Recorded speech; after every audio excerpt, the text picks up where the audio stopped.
ಜಾತಿ ಗಣತಿ ವರದಿಗೆ ಕ್ಲೈಮ್ಯಾಕ್ಸ್. ಸಂಪುಟ ಸಭೆಯಲ್ಲಿ ವರದಿ ಮಂಡನೆ. ಏಪ್ರಿಲ್ 17ಕ್ಕೆ ವರದಿ ಅನುಷ್ಠಾನ ಸಾಧ್ಯತೆ.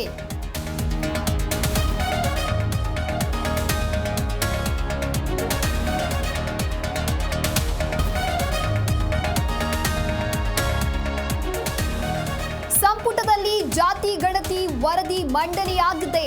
ನೆಕ್ಸ್ಟ್ ಕ್ಯಾಬಿನೆಟ್ನಲ್ಲಿ ಚರ್ಚಿಸಿ ನಿರ್ಧಾರ. ಸಭೆ ಬಳಿಕ ಸಿಎಂ ಸಿದ್ದರಾಮಯ್ಯ ಹೇಳಿಕೆ.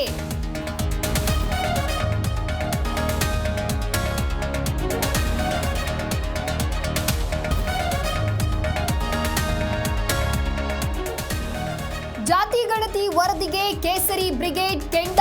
ಕುರ್ಚಿ ಉಳಿಸಿಕೊಳ್ಳಲು ಗಣತಿ ದಾಳವೆಂದ ಸೋಮಣ್ಣ. ರಾಜಕೀಯ ಲಾಭಕ್ಕಾಗಿ ಎಂದು ಸುಧಾಕರ್ ಕಿಡಿ.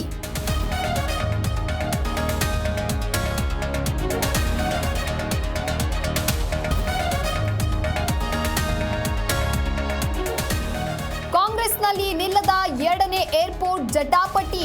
ಶಿರಾದಲ್ಲಿ ಏರ್ಪೋರ್ಟ್ ಮಾಡಿದ್ರೆ ಹೂಡಿಕೆದಾರರು ಬರೋದಿಲ್ಲ.